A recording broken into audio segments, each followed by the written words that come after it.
And hi guys, let's go make a tornado scene from ATIB2. And 3, 2, 1. Whoa, doesn't look like a E3 tornado.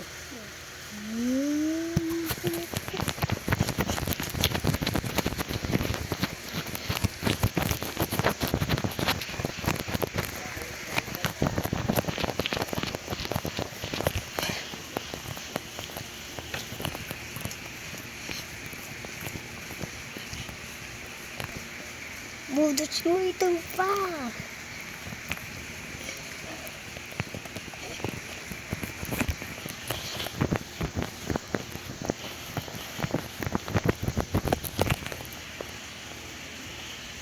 Oh, that's a huge tornado.